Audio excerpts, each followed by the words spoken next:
and I am here putting over the guy that's been putting over Australian wrestling for years now. That's CCP podcasting, which is exactly what you're tuning into. Enjoy. What is happening, friends of CCP Podcasting? Welcome to Beyond the Bell Live. I am Chris Page, and this is is it Tuesday? Is it Wednesday? It's a day that ends in a Y, guys. It's one day, that is for sure. I hope you guys are having a fantastic week. I know that I am. I've been busting my ass both in the real world and on the backside here on the podcasting side of the channel because we have a lot of major happenings on the way. The first thing I want to talk to you guys about, I've been preaching and preaching and preaching. I said they were coming. I am not a liar. I am a man of my word after trial and error. Ladies and gentlemen, here it is. There's your CCB Podcasting, the first t-shirt. Throw that up there for you guys. Coming from the microphone. Throw that up for you guys so you can see it. Graphic is by our boy Nick, made by Nick B over on Instagram. That is going up on the website this week. Pre-orders are available via DM. Hit me up at CCP_podcasting. $25 on this first batch of shirts as we start getting some odds and ends situated because we are about to get into the printing game in a major way. I am so tired of our boys out there getting ripped by guys and gals out there that are making t-shirts and selling them. We're going to do something about that. Also, we're right around the corner, less than 20 days away. CCP Podcast presents Chapter 1, Genesis. It is happening. It is going on in Castleberry, Florida. Tickets are on sale at ccppodcasting.com. Actually, Harry's wife said you couldn't see the shirt. Can you see the shirt now? There you go for all of you in our chat. I hope that, there you go. We'll make something like that happen. Guys, let's get into why we're here today. Our guest, I hit up my man Caius. I had such a great conversation with him a couple of months ago right here on Beyond the Bell. I wanted to circle back around and maybe talk to some other folks that are attached to what he's got going on with Heathenz Entertainment. He came back with several names, and of course we've got several guys coming on the show. Our first coming in right now, this gentleman trained by Dustin Rhodes of the lineage of the Rhodes family.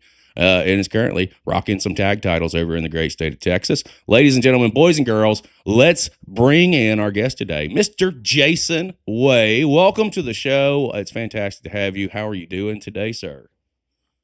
I'm doing great. Thank you so much for having me on, inviting me on this. I'm very excited for today. I am too, man. Like this one came together pretty quickly, and again, I told you my top of the show, my boy Caius. I said, hey, man, I need to circle around because we did have such a great conversation the first go around, and to chat a little bit more about Heathenz and to chat a little bit more with you guys in Texas because there's a lot happening in professional wrestling, and we're able to keep our eyes on a lot of it.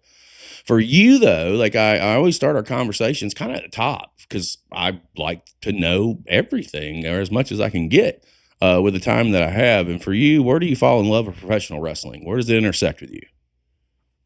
Fell in love with wrestling actually younger than I thought. I was looking yesterday back at old DVDs and old matches to try to pinpoint what was the moment that I finally was like, okay, this is for me.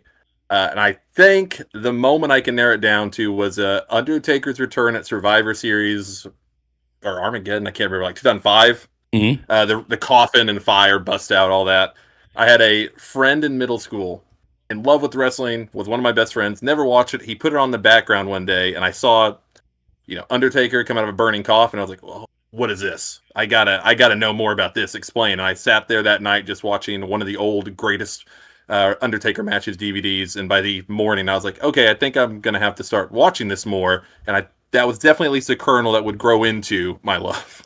Well, Taker is definitely somebody that you can fall in love with wrestling on. Now, with me, Taker in '92 scared the shit out of me as a kid, bro. Like there were not many wrestlers that were like, think I'm gonna go the other way. They give gray fucking hands and boots Taker. Nah, man, I don't want none. I'm gonna go. And I'm gonna go that way as quick as I can. And he's an icon for a reason. Dude's fucking crushed it. Dude, yeah, and like you said, even like early '90s, nothing like him going on in the scene. You can watch back tapes, watch back pay-per-views, any show. He stands out like nothing else at the time. It's like Undead Wizard Man with the screaming manager on the corner that demanded attention no matter where he went, what show he was on, what pay-per-view it was. It's like your eyes are just drawn to that weird oddity compared to everything else going on. Absolutely, 100%. Before we get any deeper into our conversation, let me welcome everybody. I'm so rude. That's my fault. To our viewers here on Twitch, as well as YouTube and over on X. If you have questions, feel free to drop them in the chat. I will get them asked in as long as you're not one of those individuals who want to use a live platform to be a douchebag, and then you'll get the treatment. So coming in with Taker and him being your dude, I guess, to start things off with. Yeah. Outside of the Undertaker, who were some of the other other cats that caught your eye? So oddly enough, like Undertaker caught my eye big time, but at the time in WWE, I remember watching the product. I remember watching what's going on and liking it, but not having that same feeling as those old matches. And then I found TNA, and I became a TNA kid, mostly because of Samoa Joe and AJ Styles. And at the time, Raven, because Raven's been a huge influence on me, and that was right in that one of his periods of just doing very interesting promos and very weird character work, where he was just free to do whatever the fuck he wanted to. So it was this weird world of like, what's Raven doing? I don't know. He's got a Clockwork Orange match going on. Let's see what the hell that is. That was peak TNA for me.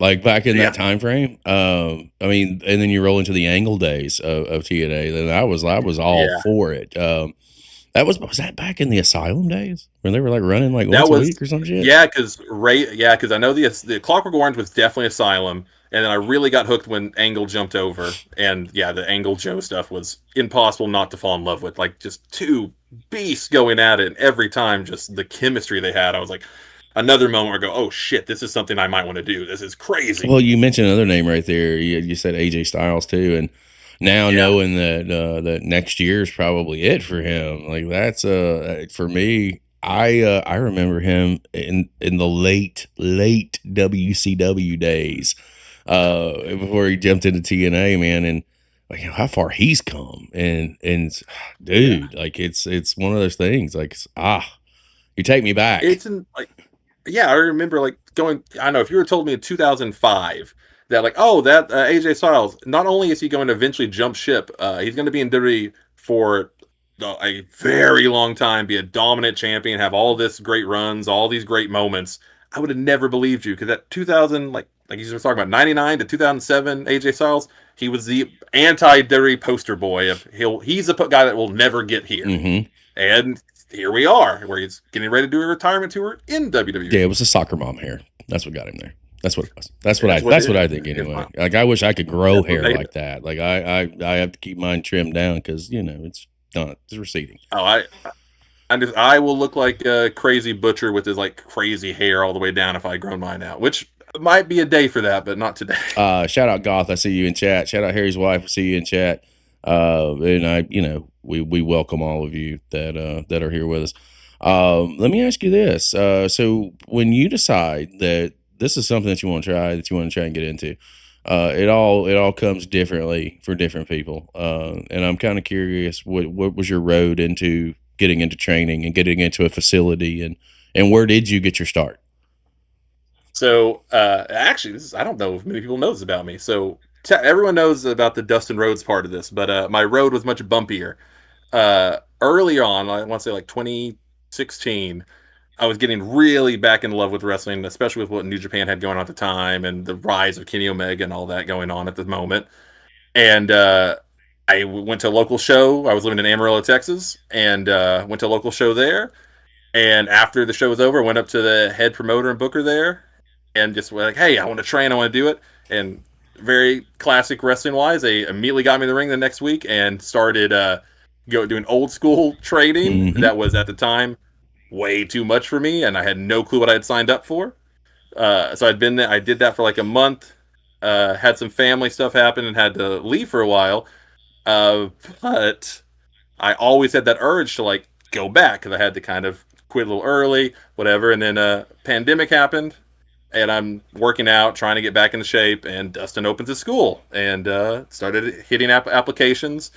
And he had his first class, and I didn't make the cut, and I was just like, screw it. So I just started sending promos in, cutting my promos that I could, send them in. Eventually got the call back from him, and to this day, it was like the most shocking call in the world because he did himself call all of his students of who he was picking for his training. So one day I'm just in the car driving to Walmart and I get a call from a number I don't recognize and I pull over and I kind of recognize the voice and I'm like, oh yeah, like who is this? He's like, oh, this is Dustin, and I'm like, Excuse me? Dustin Rhodes? Like, yeah, like Dustin Rhodes, and he's like, yeah, Dustin Rhodes, and I'm like, okay. And I like, of course, I think someone's like pulling my leg for 10 minutes until he starts talking about like very like specific financials and stuff for the training camp. Like, oh shit, this is actually him. And yeah, so then uprooted my life from Amarillo to, well, uprooted from Amarillo to Austin to start his boot camp at that point in like 21. So when you say Amarillo, Texas, you already know where I'm going with this. I think Funks, baby. Oh yeah, It's the oh yeah. that when it. Ooh, what is It is Are you still. from Amarillo? Is that where you grew up? I am from a small town outside of Amarillo, but it's much easier to say I Amarillo. So yeah, understand. Amarillo is the area. When I say where I originally, I don't. I say I'm from Birmingham, Alabama. I'm not from a hick town that's north of that, about 40 minutes, but that's the closest place that you can get, so I can resonate there. Hey, Growing up yep. outside of Amarillo, man, can you? What's the legacy of the Funks there? Like, I've never had the opportunity to really sit down and speak to somebody who grew up in the area specifically, and I mean, the lineage of wrestling in Amarillo back in the territory days is Yeah. very, very drawn and drawn out. So, Oh yeah. what was it, from your perspective on that It's piece of business? it's kind of bizarre because the scene in Amarillo ever in my entire life hasn't been that hot. It just hasn't been. NWA was kind of the main company there, and after the Billy Corgan, when he purchased it, the affiliate there just kind of they tried to do their own thing and didn't really do much. Sure. But uh, there was always legends. Always you'd go talk to, anywhere you go, you see an old wrestling shirt, start talking to someone, and you start hearing about the 80s. You start hearing about the 70s. You start hearing about this stuff. And the funniest part, my dad has worked in irrigation and golf courses his whole life. He would go to a piping place that sold pipes, pipe glue, all that stuff. And randomly and occasionally, you'd have the very, very nice, always looking very fragile, older Terry Funk would just be in there talking shit, buying stuff for his farm, for his ranch and everything. Mm-hmm. And my dad would always just like, he watched a little bit of wrestling, but not as big of a fan. So he would just go up there and start talking about sprinklers and shit with him. And I'd always be like, hey, Dad, could you like throw in maybe one wrestling question in there? I have a couple I'd like to know. And he's like, oh, wrestling never came up. We were mostly talking about, mostly talking about his sprinkler system. If he needed us to help him with it, like if he needs someone help with this, please volunteer for that job, Dad, please. Yeah. Let me get on that ranch. Let me go see what the double cross is like. Right. No, so it's funny because it's like I didn't get the experiencing of it, but like even who trained me when Amarillo at the time, he was like one of the last graduates of the Funk Dojo when it was still the Funk Dojo, when Dory Funk Jr. was still doing it. Mm-hmm. So there was still like the last of the lineage there. It's one of my biggest goals in wrestling, if I could ever get a bigger thing together, is to actually try to do a bigger show in Amarillo again, because there is a market there of people that are hungry for some wrestling, and so much built there, and just not a lot going on there right now. And it is funny because you hear the myths, you hear the legends, you see the remnants of like old posters every now and then in old places, and especially the Funks. They're still held in such, even people who don't watch wrestling still hold them in such regard because they were just so ingrained into the Amarillo and Texas culture from like 60s till his death. Even when he died, my grandfather, who never watched wrestling, was talking about like, oh man, Terry died. And I was like, I didn't know you knew who that was. Yeah, that's like I mean, I only wish, right? Like that for me. That's Funk's one of my all-time faves. Oh, he's on my Mount Rushmore. And Yeah, I don't. he's People say that incredible. oh man, that's no, fuck you. Funk is on the Mount Rushmore. I don't care. Yeah. He's the dude. Yeah. And it's interesting that you came from Amarillo, which is Funk territory, and then you uproot and you go and you train under Dustin, who is a Rhodes, and lo and behold, the Funk Rhodes rivalry. So it's just why not connect that dot and be a little piece of that in some form or fashion, man? Oh yeah, I always try to throw in a couple Terry moves where I can in matches, and obviously Dustin stuff. But I think my favorite the one time I've got to really use that, I was the baddest man in Texas champion at a company called EBW out of Poteet, Texas. And it was always the greatest thing because anytime that you ever do any kind of promo or any kind of work, if someone questioned, "Oh, are you really the baddest man in Texas?" being able to even kind of go like, "Hey, I trained at the remnants of the Funk Dojo, then went to Rhodes Wrestling Academy, and now I'm here for this title," is the easiest way to like kind of make a title my own ever. To just like, no, I got the Funks and Rhodes behind me right now. That's mine. 100%, brother. Over in chat, Brianna 112600. Hi, Jason. Still currently at work. I'm sure you know who Brianna is. She's giving you a shout out. I do.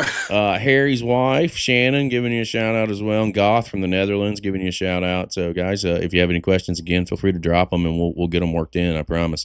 When you stepped in, when I did a little bit of research and saw that you were attached to Dustin's school, like I immediately go to some friends of mine that have also been there. But I'm kind of curious, were you there when Yeet Stevens was there from Australia? Were you in that class? No, so I was in the second class. Okay, so we were still very strict COVID protocol, super strict. Like we were got the experience the fun of a COVID test every week before you get to camp, just to make sure you don't have it. COVID test day of camp. Again, I did not wrestle in front of a crowd until I had like already graduated for almost a year. Just because like every show was, the weird, that era of shows of like you'd put on a show and you might have a smattering of 5 people. So yeah, I didn't. We had a lot of students that were supposed to come from other countries, and then the restrictions got tighter and tighter and tighter. So I can't remember if he was one of them or not. I know there were 2 or 3 people that were like supposed to be in my class, but then got moved like 3rd, 4th, 5th classes just because he was like, it's a pain to get anyone out of country here. I would probably say I know Yeet's been over there a couple of times. He's from Australia. He wrestles with Pro Wrestling League and is a hell of a guy. Maybe awesome. Mike's another guy that I'm familiar with that's out there. I think he's tremendous. When you get this opportunity, first of all, like I kind of think it's a pretty big deal that Dustin, Mr. Rhodes, because it's not like I know the guy. Mr. Rhodes goes out of his way to handpick his students. So for you to get this opportunity, and I don't know how many people send him stuff. I would imagine a lot because it's Dustin Rhodes. He's a legend. So like, why wouldn't you want to get the opportunity if you could to learn from him? So to be picked, that's gotta give you like there's got to be some what's the word I'm looking for here? A confidence builder, if you will, before you even step through the door.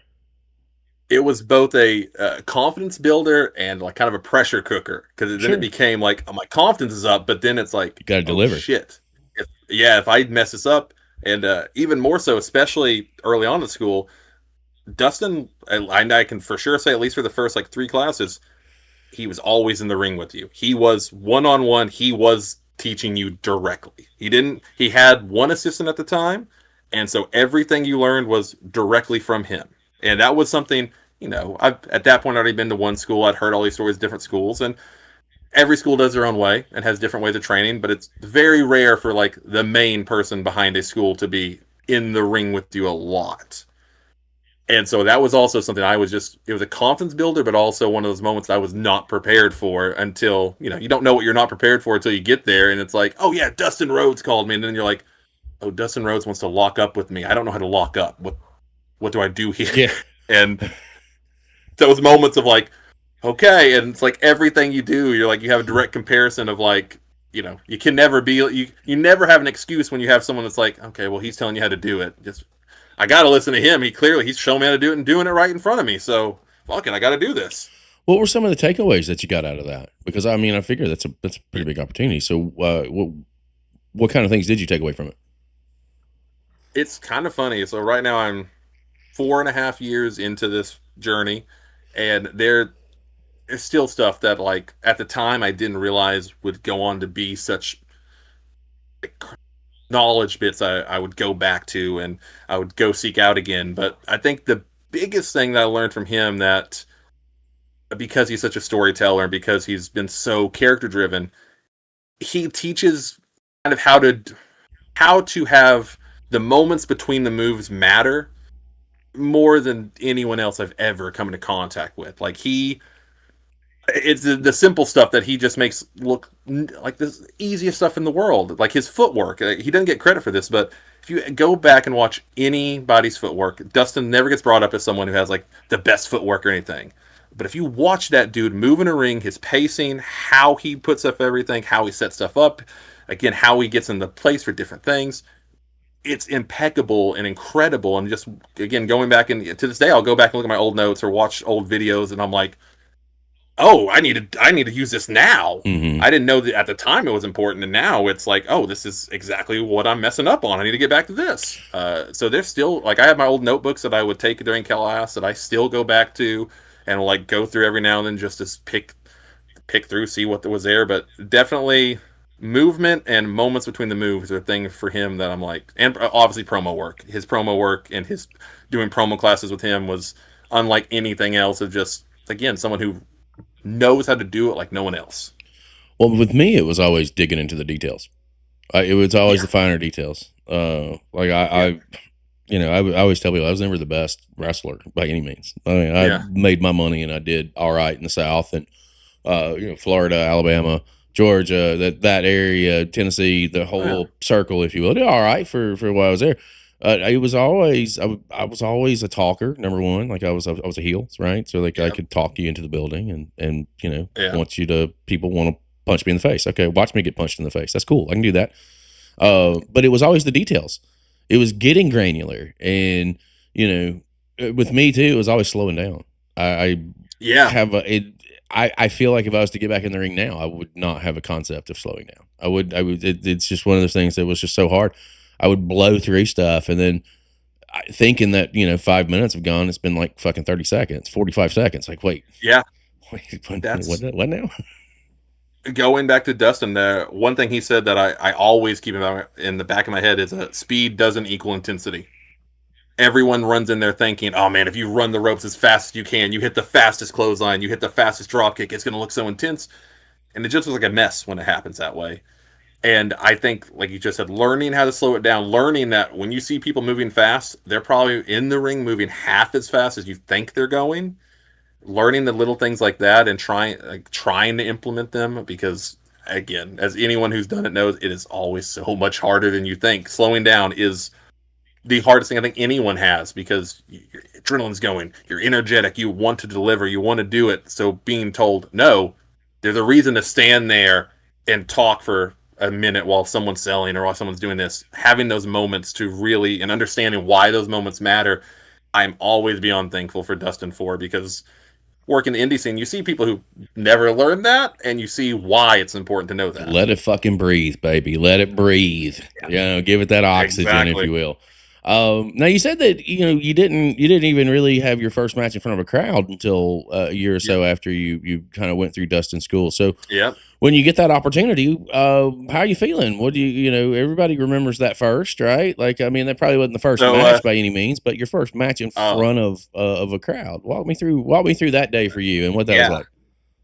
So that was a very crazy day. So I had this is post RWA. We had done our showcase. I had graduated. I had trained at a couple places here and there, trying to find a new place to train at. And I was at the time training at a place called the Wrestle Shop in San Antonio.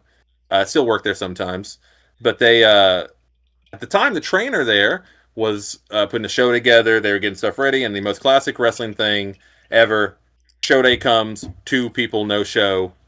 At the time, I was the only one of the trainees that had trained anywhere else, had graduated, so they were just like, hey, do you have gear with you? And I was like, I have gear with me. I said, okay, well, you're in the Rumble now.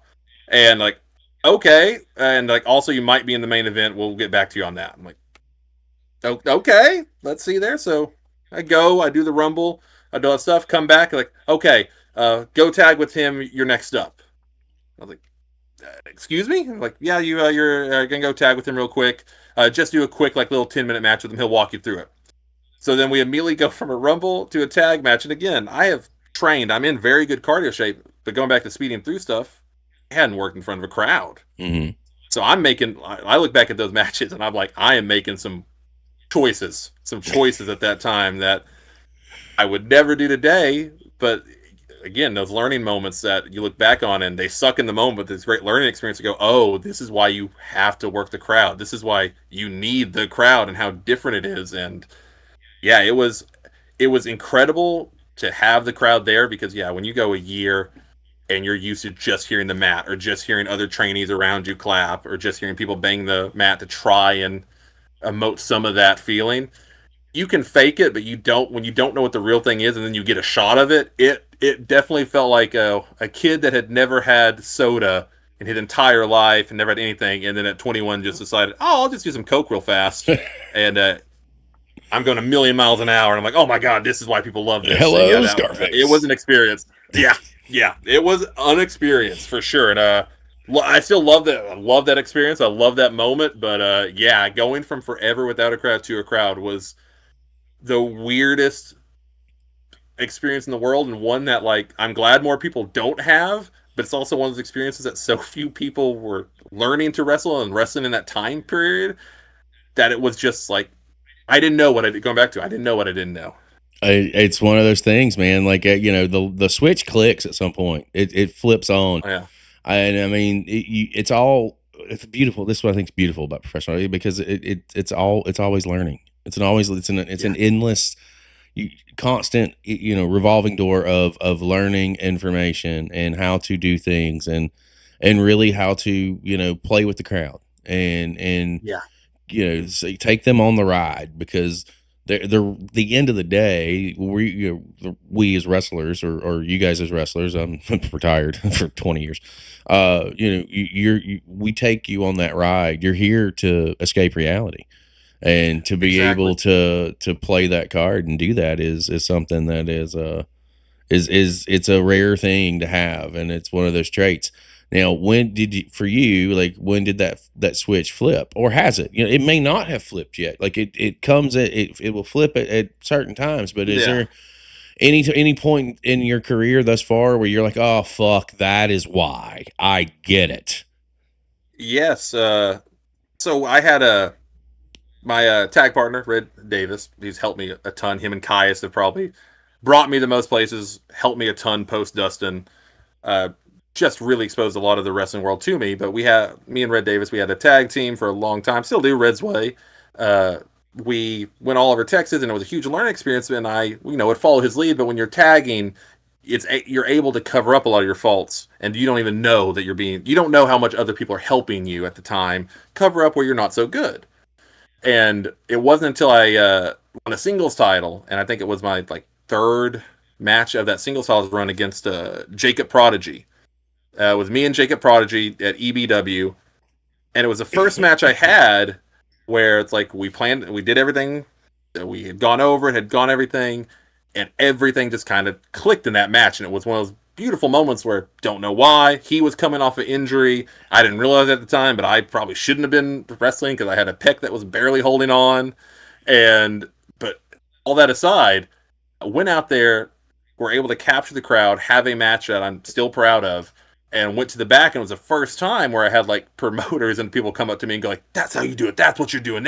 People are changing their matches right now because of that.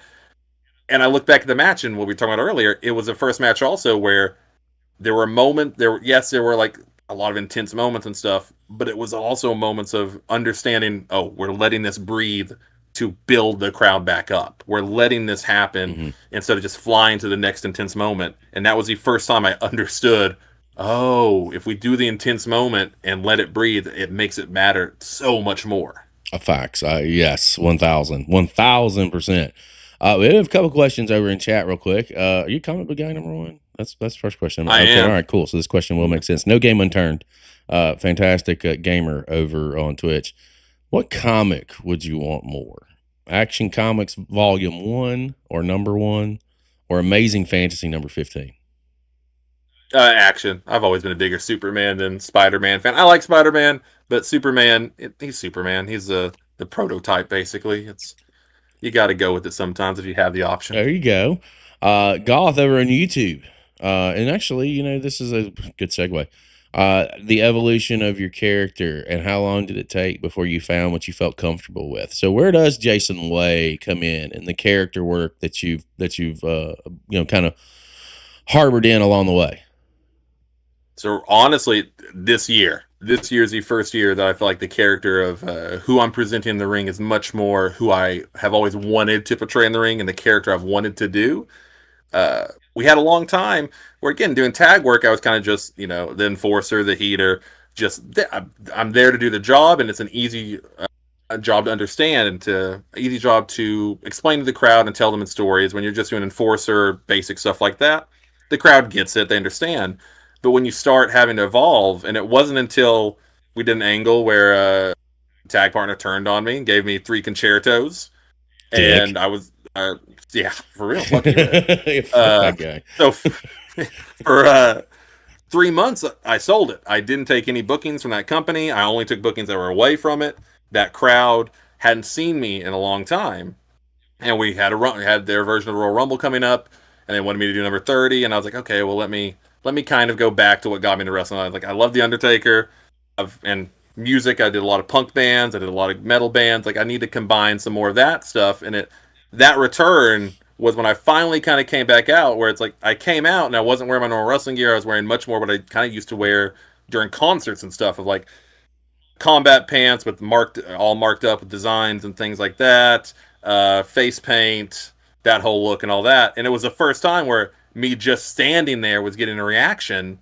And it sounds weird, but it's like I realized, oh, if you have a character that has any kind of aura, enigma, or anything, this is a kind of a cheat code to, you don't have to do, again, going back to less is more, you don't have to do as much if the people instantly get you the moment they see you and know what's up. Mm-hmm. So when I came out going from, Letterman jacket look with red X pants and all stuff, and then next time they saw me, face paint, all blacked out, all black and white, furious running in, and instead of doing normal moveset, doing semi-simplified moveset, but making the moves matter more, and also leaning more into the character work, starting to do more, again, the kind of promo work that I liked as a kid, of just a weird, almost what Aleister Black has always loved, Undertaker's loved, just a little bit of occult stuff, enough to hook people and have a little bit of the spooky shit to it, but not take it completely over that direction. And then here recently, me, Revan Dark, and Donna Bishop started a group called Murder, MRDR, and have really started leaning into that more, and really kind of really finding that truly just pure creepy character work that I love doing and is a ton of fun. And we just, it's up. We put up our first vignette for it for our November 15th show, and it's getting good reaction, and it was fun because we went full, old school Undertaker short video, make a little short film basically out of it. Mm-hmm. And again, it's seeing the reaction from the crowd and people for the first time, asking for merch instead of me trying to beg them to buy merch. Ain't it funny how that works out? Yeah. I know, it's like 2 years you have to beg people to buy merch, then you find something that works, and you're used to not buying merch, you under print, and next thing you know, it's like, oh no, I sold out yesterday. I didn't think anyone would actually want a shirt today. I feel you 100% there. Yeah. You touch on something there, and it makes me go back to I always say back in my day,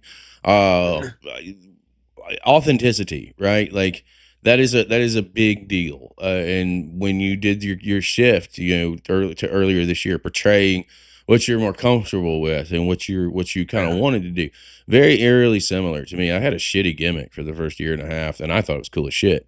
But it was terrible. Yeah. And my friends ribbed me, allowing me to think that it was a cool thing for a year and a half. I didn't find success until I became myself and just changed the name. And, a little bit, not necessarily like completely me, but, I'm a sarcastic fuck, and I'm very witty, and I'm very quick. Like it takes a lot. Like I can improv with anybody, and I can go back and forth, and we will have a good fucking time.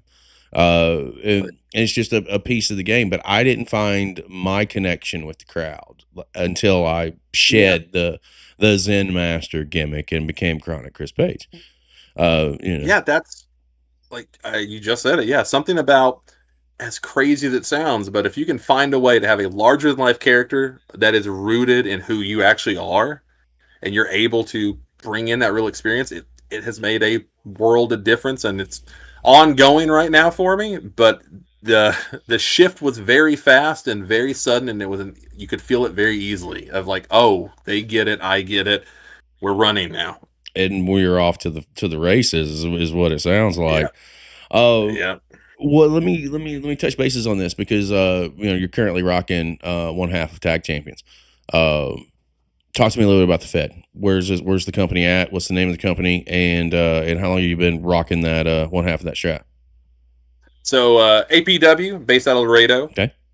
Doing a lot of work with AAA right now, which has been also a new experience and insane because half the shows are like AAA roster people, which of course in the current market of the weird world of WWE right now, it adds another layer to it. That's our summer has been a very interesting one because we happened to get involved with AAA and APW right when all that happened.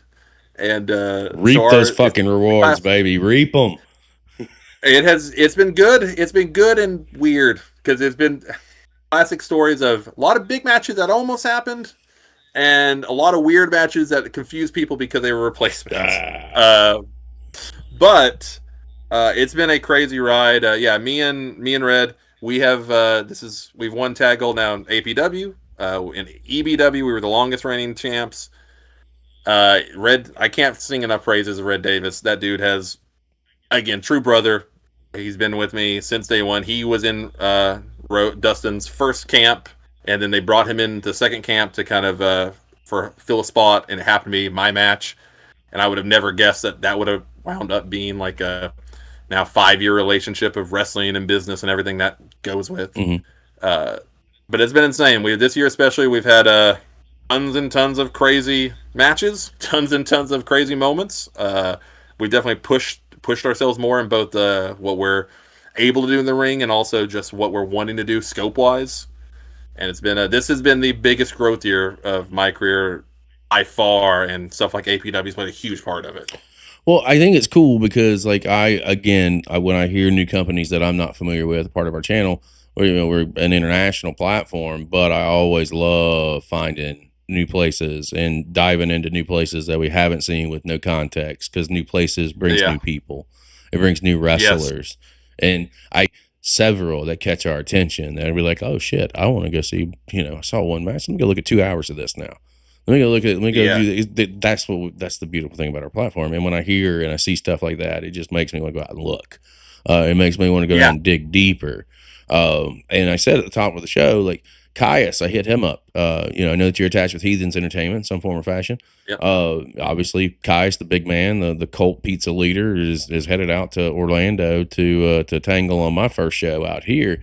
But I hit him up and I was like, man, I need to talk to some more folks that are attached to what you got going on. And your name was thrown. It was one of the first, and you were one of the first to hit me up. So how did you hook up with Heathenz Entertainment? And can you tell us a little bit about what you've done there? Yeah, of course. So I came into Heathenz at a very interesting point where they were kind of shifting focus over from what it used to be into what it's turning into now. I feel like this year, especially, Heathenz has really started to find its own identity, and it's been really cool to see. I first came in as like a lot of places where it's just started off as, okay, it's a booking, it's a place that wants us. I love Caius, trusted dude, all day, every day. He's of course being involved in it. Like, okay, we'll do it. Red wanted to do it, so we go do it. First few shows, like, always fun. Like, it's one of those few wrestling environments where the locker room truly does feel like a family reunion every time you're there. Like, it's kind of become a fun place to see a lot of faces that you don't see as much as you used to anymore, with every, the constant changing of companies and changing of hands and owners and all that. So that place has become this consistent place that every time I'm booked there, I love it. It's always a place where we go to just have the funnest matches. And the past few shows have shown that. Like, it's become so cool and such a fun place to be. I think it is also a place that has my favorite bit off more than I could chew and had to really, really go for it. Story of, I think it was last year. They decided to do a show, kind of like a lockdown style show, where the entire show is cage matches. Mm-hmm. Hell yeah, let's do it. I'll do it. Another company, because they wanted to kind of make a super show. So another company I wrestled for was the pre-show. Cage was already up. It's like, we'll do all cage matches too. I'm like, yeah, I'll do it. So me and Red agreed, and without thinking about it, we agreed to 2 back-to-back cage matches. And going back to learning experiences of maybe why you don't take certain things sometimes. First match goes out, like, we're going to go easy. We didn't go easy. We went way too hard. It was a tag title match. We went crazy. And then the next match at Heathenz, it was maybe the funnest cage match I've ever had because, and again, classic wrestling, I'm adrenaline, but I'm worn out. I've had the rise of adrenaline, the fall. I'm getting back pumped up. So it's one of those moments again where like, okay, how do we give these people a very fun cage match that's the most as creatively as we can without killing each other? And that's another match I'm still proud of, where it was me, D'Lo Cruz versus who was it in that match? We had some awesome people in that match. That was one of those matches where it kept changing throughout.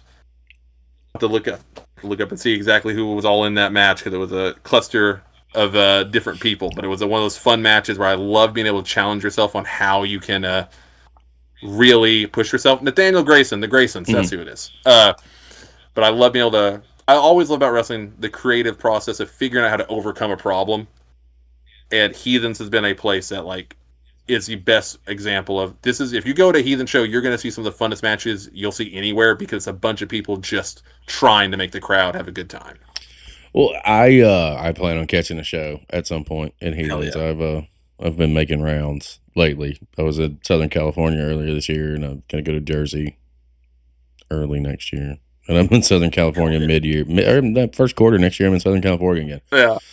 So it just gets crazy, and the travel is really about to pick up. But I really, dig the fact that you kind of got your hands in several different companies, and you're having fun everywhere. Like that's the big thing is having fun with what you're doing. Because the game of professional wrestling is, and again, there's sides of this that fans will never see, but I mean the mental side of it, bro. Like it is, it can be very challenging and very very draining.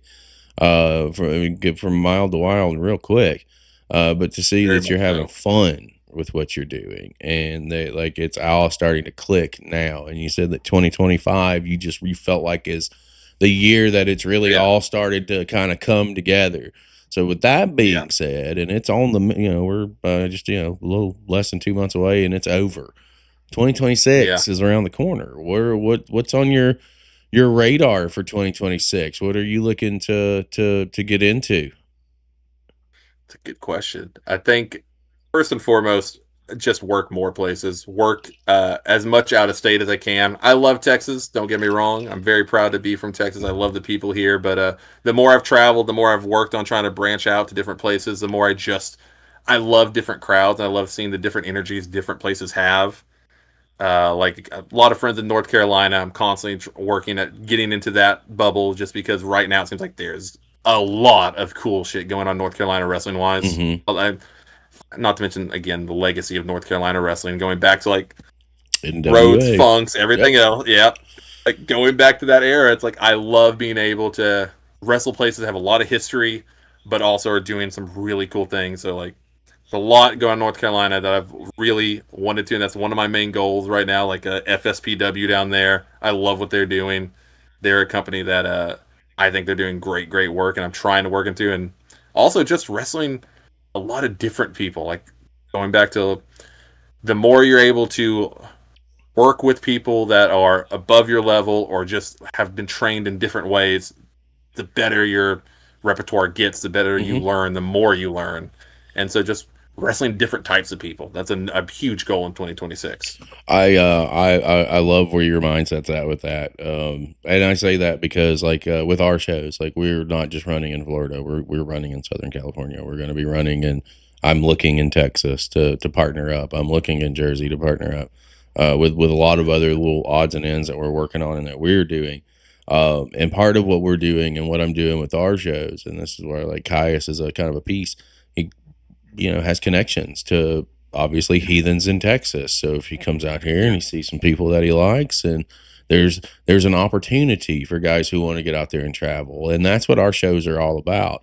They're going to be great shows. There's going to be a lot of really good wrestling, but at the end of the day, That's just that's for the fans, but for the when it comes to the boys and to the talent, it's putting you in a room with people that you're not always going to be in a room with, so that you can make genuine connections yourself. And the other piece of this is a lot of the guys that are on my show, I know I've done shows with, I have talked to, I have a relationship with, so I know that they're not gonna, they're not fly by nights. They're legitimate guys and girls in the business. And that's something that I'm striving for and putting together. If you want to get to Florida, brother, we'll talk and see what we can do. And it's a wild ride that we're on, but it's one that if you're interested, you're willing, and we can make something happen, we'll try to make something happen. Hell yeah. And then vice versa. Yeah. It comes down to people that I can put you in touch with. I'll put you in touch with people privately, and then let y'all figure that out. I'm that bridge, brother. That's what I call myself. I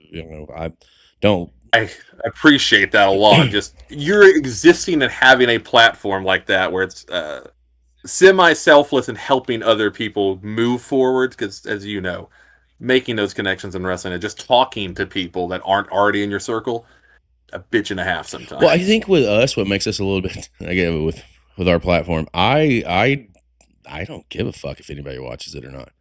I'm going to do it anyway because I like it and it's fun. It's fun for me. It's fun for the guys that I have on the channel that are co-hosts on other programs and other shows. We have fun with it. And, it's like, if you're having fun, that's all that matters. Right. And, do we get a little notoriety off of it? Sure. Do we make a little bit of money? Absolutely. But the money that we make, we don't keep. We never have. Yeah. We've sent it to companies. We've sent it to people who have GoFundMes, talents who have been injured, talents who can't, who need help and need us. We send our proceeds and our profits to them. I can't tell you how many companies I've probably, and this sound terrible, I've probably sent $6,000 this year just out to companies or GoFundMes or whatever needed. If someone's if they're in need and they're in the business, and we've done it. And we don't, it's not one of those things that we've gone out and, publicized, but there's a lot of stuff that we do on this platform that nobody else does. Nobody will see. Well, we don't like, like, it's like, filming yourself feeding the homeless or doing something. Like, why do you do that? Yeah. If it's a selfless act and it doesn't, if your intentions and motives are in the right place, then everything else will fall into place. And this platform is proof positive of that. That's where I say that and where I can leave that. Let me ask you this, because we've got a question in chat from UK Paul. Obviously, he's over in the UK. Out of the two of these, and you can only pick one, would you take part in a Blood and Guts or a War Games? Blood and Guts. Blood and Guts all day, every day right now. Only because I don't mean to be disrespectful. AEW just likes a lot of creative freedom, and like I've talked about throughout this thing, I'm a big fan of creative freedom, especially in crazier matches. And if you're gonna go balls to the wall and have a match like a War Games, like a Blood and Guts, I'm a firm believer. Go all out, go crazy in a match to that magnitude. If you're gonna do it, do it. So Blood and Guts would be my choice. However, it is not. Of course, I would kill to be in a War Games as well, just because a double cage to begin with is crazy enough. But if you're obviously in a War Games, you're in WWE. If you're in a Blood and Guts, you're in AEW. That stage alone also clearly is something that is very intriguing. But Blood and Guts, something about them. I think the past couple of years, I just know they're gonna be a crazy, crazy ride. It's a tougher question, even though I answered it fast, but it is one I've thought about kind of before. I have to go War Games, man, just because I'm old school. Fair. I mean, fuck, I was an 80s child. I grew up like there. There's no you throw me in a War Games match and I'm all right, man. But the top's got to be on. Can't be the topless. It's got to have top on it, or else it's a no go for me. It's not gonna happen. See, that's where I'm at. Because I'll put it this way. The top is legitimately. It sounds silly to someone to anyone listening that has never been in a cage. I know it sounds stupid, but to have a cage top would just be so fucking fun. just to use that. Mm-hmm. Like, I can't remember which Blood and Guts or which one it was, but they've done it a few times. I know some of the old school ones with Dustin did it too. Just when you would do just like a back body drop or something, seeing someone's back hit the top of the cage when they go boom, boom, always pop. You know, it's all fun and games until your name's JJ Dillon. I'll just say that, you know, Yeah. you're taking something from the Road Warriors and probably should, but you know, separated shoulder, you know, who's counting? But you know, if it happened by, yeah, it adds legitimately too. Could it happen by them? So you know, the story. I mean, it shows the violent nature of a War Games match for sure. That's right. Over on Twitch, Brianna, the first time I saw Jason, I thought it was absolutely amazing. I am proud to be a Jason Way fan. Thank you so much. Well, let me ask you this, because you know, I know that professional wrestling is on fire everywhere. Like I said, we watch stuff on every continent. We've got affiliates all over the world, and it's one of those things that it is it's really a kind of a blessing to be able to dive into as much wrestling as we do on our channel here. And what comes along with all that is being able to make those genuine connections with promoters, with talents, and you know, and all points in between. So I want to ask you this, and I you know, think about this question if you need to, because again, we cast a wide net. You know, the world is a big place, whether it's here in the States or whether it's internationally. Where are some companies that you've got your eye on? Where are some places that you might want to try and dip your toe in the water? Yeah, it's a good question, because like you said, I think a lot of people forget just how big the wrestling world really is and how much exists out there. Obviously, I mentioned FSPW earlier. I think they're doing really cool work. In that same realm, DPW, obviously, I know a lot of people rightfully love them to death and have for a while now. Interesting one, just because I think it would be going back to fun and something different. Circle 6. They've been doing some very intriguing shows with some different talent. I've had a few friends that have worked here and there with them, and I've heard some very good stuff, but they're one I've definitely wanted to, just because of going back to Creative Freedom, another company that you never know what you're going to get out of them. And I in the wrestling world, in a world where you have so much, I like a little bit of you don't know. Mm-hmm. Same thing. Obviously, another big one that people going back to just to be there and to be a part of, Mystery Vortex. Just because of the going back to, I guess I'm just a fan of random shit. You never know what you're going to get. That's a huge one. And beyond that, obviously, it's what everyone says. Japan is Japan for a reason. DDT, again, I'm one of the people that, like, in the mid, like 2015 to 2020, watching a lot of what DDT or New Japan was doing at the time, and then seeing how many of them came from DDT. Just to work in that environment, I would love to just see how that environment moves forward, how that clock ticks, because I have no clue. Well, and that would be a huge thing. Well, we have friends that do know how that clock moves, and will send me some stuff, and I will send some stuff out. I'll just put it to you that way. Because I don't want to drop names on the air, because they'll be like, "Motherfucker, I told you not to do that." I'm like, dude, I'm sorry, it slipped. You know, it came up. It's like, you know, it's so crazy, because, like, you know, 2 years ago, I didn't have relationships with people like this. Just didn't. It wasn't there. You know, we weren't really doing independent. I wasn't even streaming really at that point in time, and to really hone in on indies over the last 16 months, and I wish that I could show you my phone. I would just say that.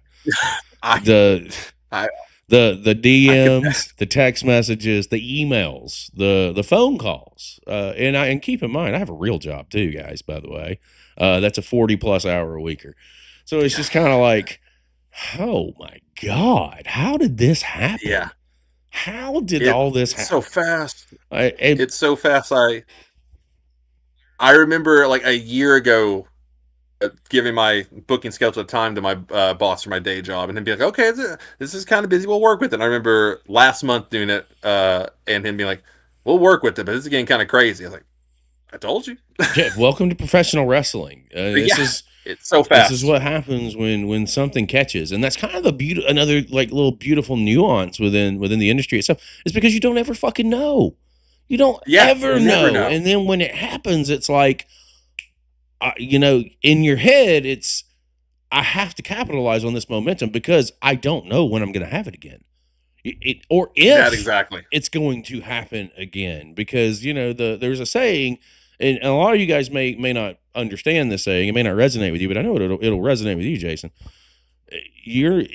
Professional wrestling is one of those industries that you can be ready for it all day, every day, and not a fucking thing happen. But when it's ready for you, you only get so many opportunities to answer that call and to answer that door and to make the most of the 100%. opportunities that is presented in front of you. And I think what's kind of cool about where you're at right now is your market is Texas. Texas is a hotbed. It still is a hotbed.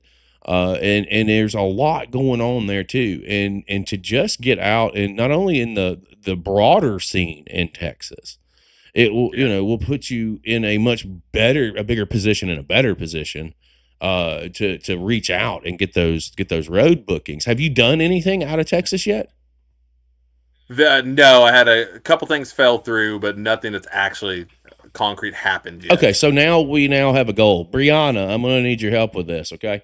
We got a goal. We're going to get Jason booked outside of Texas. I don't know what we're going to do and how we're going to do it yet, but that you're his number one fan, so I'm going to need to enlist your services to help me out and help me make that happen for Jason. So we'll do what we can do there, because I think that would be really cool for you. You know, there's nothing like traveling out of state, and especially traveling out of state and doing something that you love. You know, unfortunately, when it comes to this line of work, you know, you lose more than you gain when you do stuff out of state and make trips like that. And I'm not going to put anybody's business out by any means, but like I've got people coming in for January from Southern California. They're paying their fucking travel. They're paying for their flights. They're paying for their hotel. They're like, I will pay you a rate and I will pay your rate, right? I won't argue with your rate. If you're willing to slam down money to fly across the country, you know, and pay for your own hotel and pay for your own car, and you want to charge me X amount of dollars, bet, because it cost you more to get here. That tells me that, you know, it tells me that you're fucking serious and that you really want this in some form or fashion. It's about an opportunity and it's about being on a platform, really. And then for us up on our side of the equation, it's more or less like, now that you're on this platform with us, how can we utilize it to best benefit you? How can we get you in front of more people? How can we put you in positions where you can succeed? And to, you know, not ask for fucking anything from it. Like it's, you know, it's a wild concept nowadays, guys, but it does exist. Unheard of almost. Let me ask you this, because like, you know, we've had so far, it's a really great conversation, and these things really scratch the surface on your first sit down with us. And, you know, hopefully you've had a great time so far and you want to come back down the line, because I'd love to have you back. Sure. For sure. We've talked about some places that you want to get to. Let's talk about some people that you want to get in the ring with. Who are some people out on the scene that on your radar? Whether, you know, I know that you're singles and also that you're tags. So it could be singles and it could be tag teams. Who are some folks that's on your radar?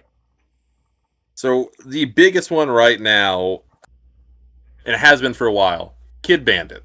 We graduated. They graduated from Cody's school almost the exact same time I graduated from Dustin's school. There's always been in my head, that's one of those matches. It's like, I love the symmetry of it. I love the weirdness. And again, Kid Bandit's been, at this point in time, indie-wise, has gone over everywhere, has done all kinds of stuff, has a lot of experience. And again, going back to a lot of experience I haven't had. And so just to be in the ring with someone that has had those experiences and see where they're at and can kind of be able to compare how much more I have to go to just learn. I would love that, and I think we'd have a banger match. That's the end of it. Is like, it'd be a fun match too. Kid Bandit's a huge one with Sid Ellington.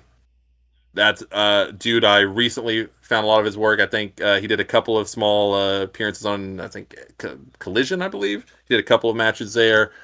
He's just been doing some insane stuff everywhere. I think he was on Darby's, like Darby Allin's art gallery show we did like last month or something, where I was like, shit, that looks fun.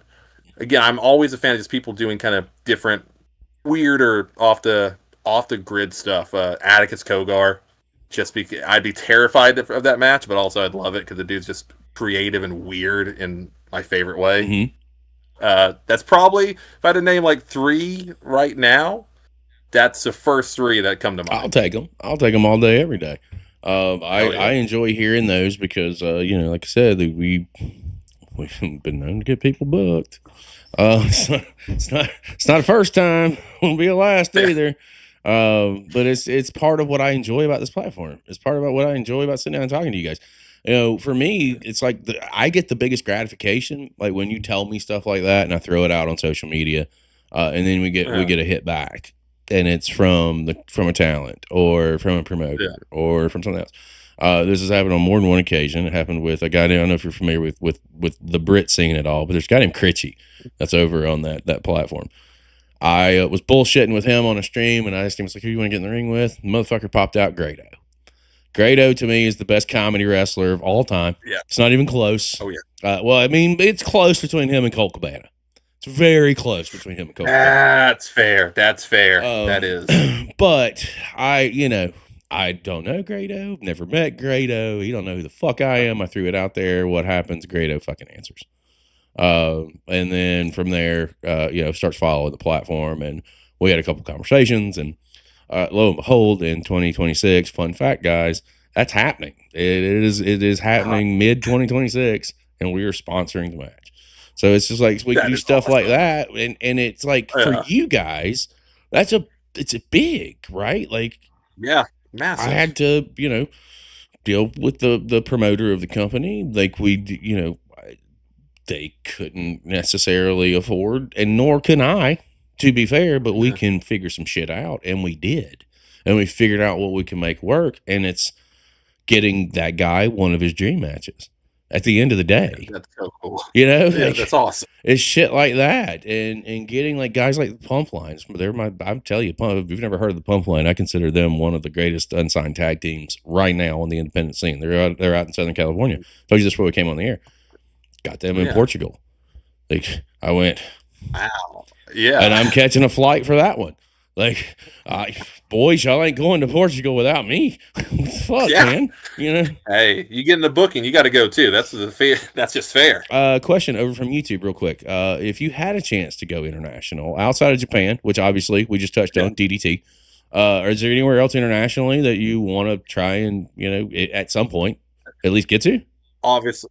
Yeah, UK scene, obviously. Like, Rev Pro's has been doing amazing stuff forever at this point. There's so many great companies out there and incredible talents that, again, have learned such a different style, and that classic British style is something where I'm at, very rarely experience ever in the ring. And to see, work with someone who has that kind of training and just, again, different experiences create different moments. And it's incredible. So many incredible talents and characters in the UK scene that I would love to go over there, even just a short tour of like 2 or 3 places. Yeah, UK would be huge. Well, you just blacklisted yourself from Rev Pro. They're not friends of mine. well, that's fair enough. Well, there's more companies out there. Don't worry, I'll be. To be fair, Rev Pro, if you're watching this, I have taken the video down, and I didn't realize it was going to be that big of a fucking deal. Like, here's what transpired. I'll give you the story. Part of what we do, we're watching independent wrestling, and when Will Ospreay signed with AEW, his last match was with Michael Oku. Big fan of Michael Oku, have been, will always be. Family member of the channel, because I don't call our podcasting family members fans. I call them family members. Like, so I'm not gonna say how I got it. I got a copy of the show. I didn't watch the full show. I watched the Oku Ospreay match, and I did watch it on a stream. I watched it on a Sunday stream, and at that point in time, that stream, it didn't do good numbers. It wasn't, we would have, and I wasn't multi-streaming it across multiple platforms. I was on one platform.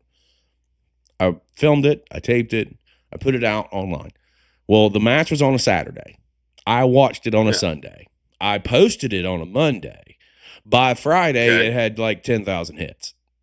And of course. So, like, I I didn't Yeah, that checks out. realize, that was going to be a thing, and that was gonna, piss some people off. And I took the video down. Like, they never reached out to me. They never said anything to me.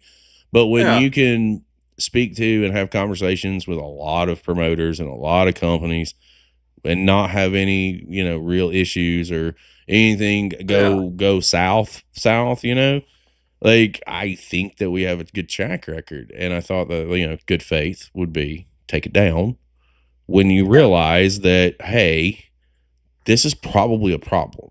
So I did. Yeah. And I hit them up. I was like, privately, I was like, hey, I didn't know if you knew this or not, but, I did, but it's down. It's, I want to develop a relationship. So there it is. Yeah. I posted a match that I probably shouldn't have, and they got butthurt. I don't know. It outdrew theirs. I don't know what to tell you. But that's where the butt hurt comes from for sure. With doing bigger numbers over there. Yeah, sure. That's the only.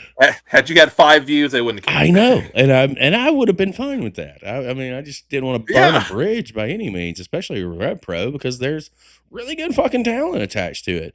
I'm not saying that we still haven't talked to some of those talent, because we have.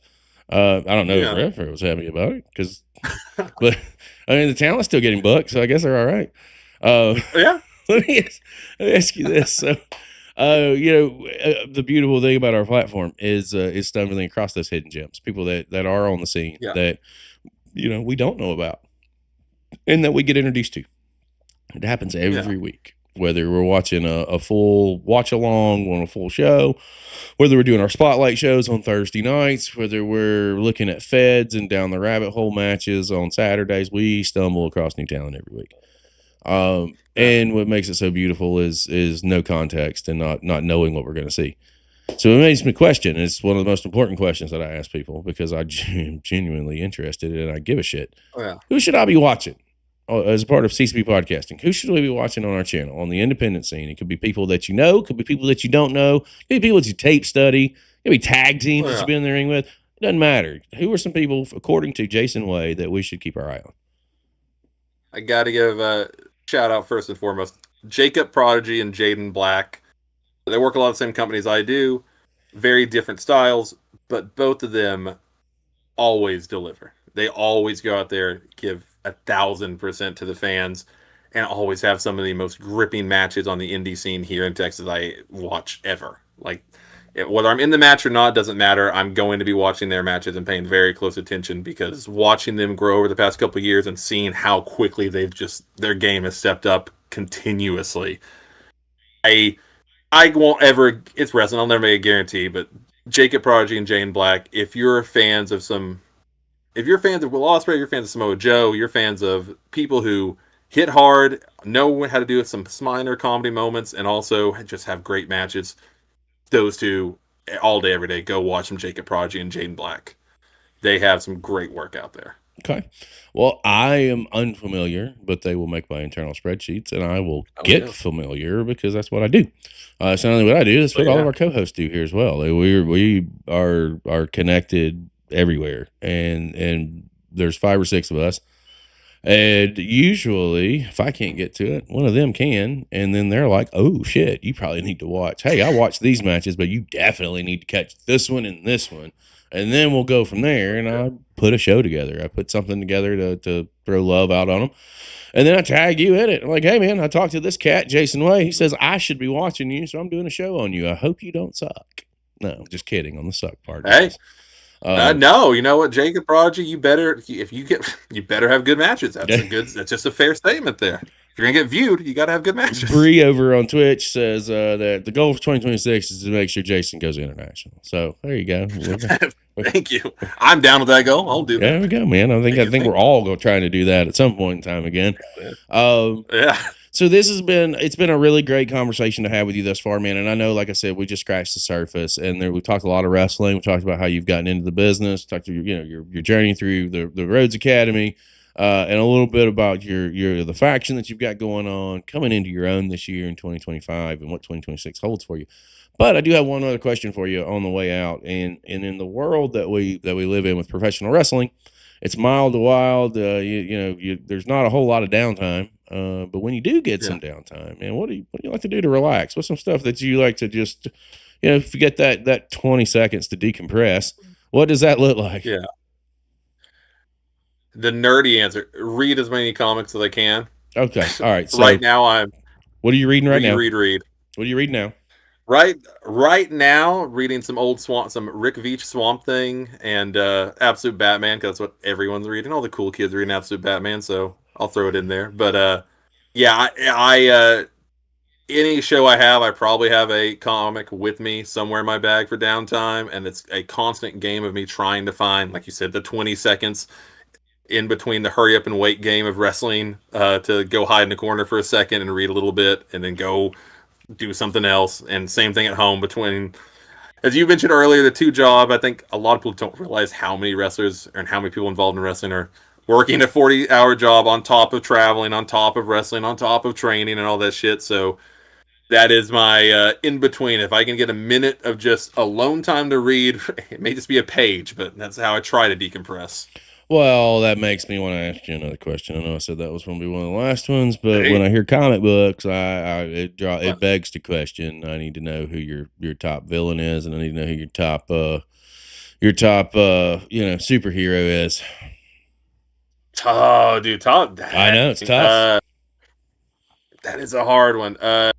Top villain. It's funny because I mentioned earlier I'm not a huge Spider-Man fan, but villain-wise, Green Goblin, it's fucking awesome. Yeah, Green Goblin, you can't go wrong. If there's a Mount Rushmore of villains, I feel like Green Goblin's up there. Dude is every bit as weird and odd as a Joker, but you just got a different flavor. Very different. When it came to villains for me, man, and this one is a real fucking answer for me. Two-Face, man, because I think it represents everybody.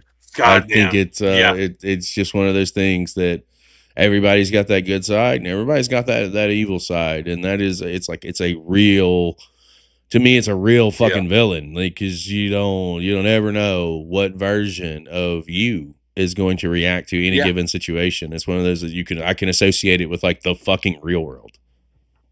Exactly. And I think that's much like wrestling. I think sometimes the greatest characters in comics, very similar, when it's something fantastic but has that root core that you can go like, oh shit, I see myself in that, or oh shit, that reminds me of so and so.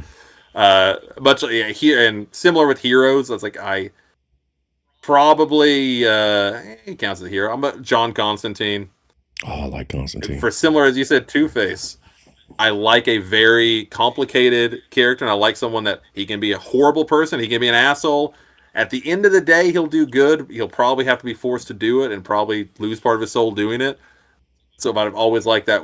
Again, much like Two-Face, those characters that are a little bit more real and more complicated than most fictional characters. Over on YouTube, Goth is doing a happy dance over the Green Goblin. So you've popped him. That's for damn sure. Over in the Netherlands.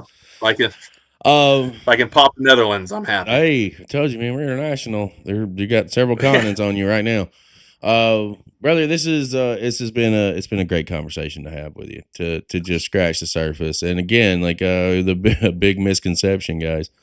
We talked for about 10 minutes before I hit the live button. So we didn't really have a whole lot of time before we came on the air today. And this has turned into a really, really good episode. As you do these and as I do these, like, I think this is episode 90. You just have those feelings. Yeah. Like, oh, this is a really good conversation. Everything was just flowing. It was there. And I definitely would love to have you back on the show for sure. At some point in time, we'll get you. We'll circle back around and make some things happen.